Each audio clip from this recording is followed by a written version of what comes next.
నేను చెప్తున్నాను, బూస్ట్ తాగాల్సిన అవసరం లేదు. మరి చెప్పండి, సైలెంట్గా ఉంటాడు, ఎముకలు ఏమవుతాయట? ఇరిగిపోతాయి. మౌనం బాగా గుర్తుపెట్టుకుని, మౌనం చాలా వాటిని నరికేస్తుంది కనబడక.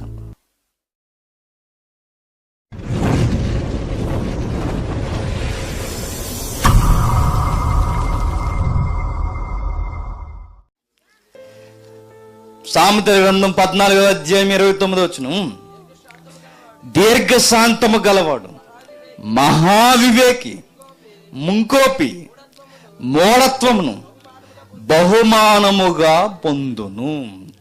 దీర్ఘశాంతం గలవాడు ఎవడట? లోక చేతగానుడు. అంతే.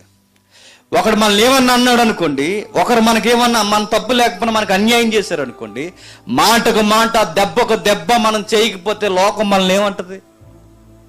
ఈడవడండి తింగరోడు అంటది. అనంతం లోకం ఇంకా మనల్ని ఏమంటది? చేతగానుడు అంటది. లోకం మనల్ని ఇంకా ఏమంటదంటే ఇటుకి బతకడం రాదంటది. కానీ దేవుడు ఏమన్నాడు తెలుసా? వాడే మహావివేకి అన్నాడు. మాటకు మాట, దెబ్బకు దెబ్బ, కీడుకు కీడు చేసేవాడు వివేకి కాదు. మరెవడు? అవివేకి. వివేక్ ఎవరంటే సైలెంట్గా ఉంటాడట. సరే అన్నారా, గాడ్ బ్లెస్ యు బ్రదర్ అన్నారట. నిన్నేరా తిట్టాడు దారుణంగా అంటే, వారిని వారి కుటుంబాన్ని దేవుడు దీవించుగాక. చచ్చిపోతాడు ఇంకా మాటకాడు. మళ్ళీ ఎవరన్నా ఏమన్నా అన్నారనుకోండి, మీరు ఒకటే ఆమెన్, దేవుడు మిమ్మల్ని దీవించును గాక అని తప్పేం కాదు. మౌనం బాగా గుర్తుపెట్టుకుని, మౌనం చాలా వాటిని నరికేస్తుంది కనబడక. చాలా వాటిని నరికేస్తుంది మౌనం. ప్రతి దాన్ని పడగొట్టేస్తుంది. మనం తెలియక మనం అనుకుంటాం ఏమవుతుంది అని. మౌనం ఏం చేస్తుంది అంటే కొన్ని విషయాలు కనబడకుండా చేస్తుంది. సామెతల గ్రంథం చూద్దాం, మాట బాగుంటుంది. సామెతల గ్రంథం 25:15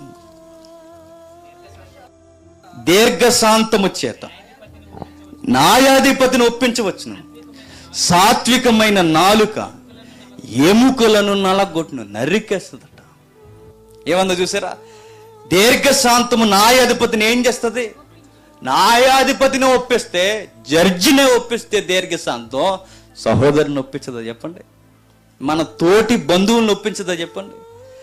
కొన్నిసార్లు మనం కాముగా ఉంటే కొన్ని గొడవలు ఏమైపోతాయి?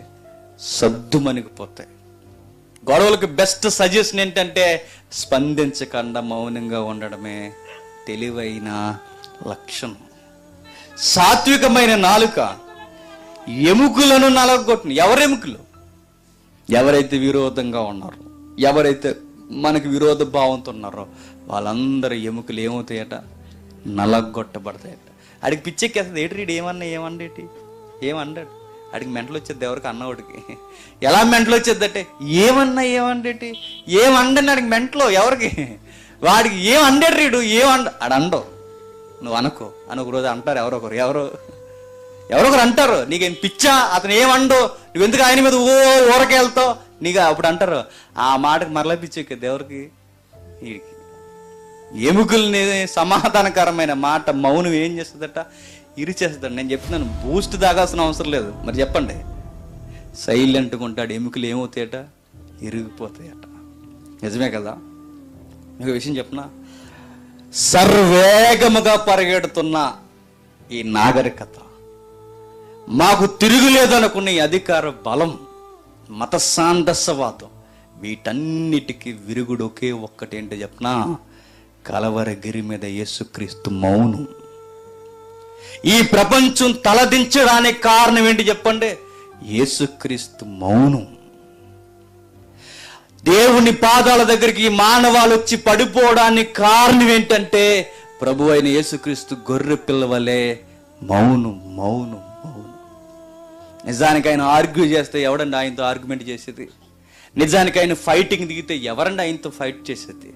నిజానికి ఆయనే గనక రండ్రా మీరంతా నేనంత అంటే దైవానికి ఎదిరిల్లేది ఎవడు చెప్పండి? కానీ మానవ ఆకారంలో ఉన్న ఆయన మనకు నేర్పించింది ఏంటంటే మౌనం. ప్రపంచాన్ని దేవుని పాదాల దగ్గరికి తీసుకొస్తుంది. సిలువ మనకు అదే నేర్పిస్తుంది. కలవరి గిరి మనకు అదే నేర్పిస్తుంది. మౌనంగా ఉండమని నేర్పిస్తుంది.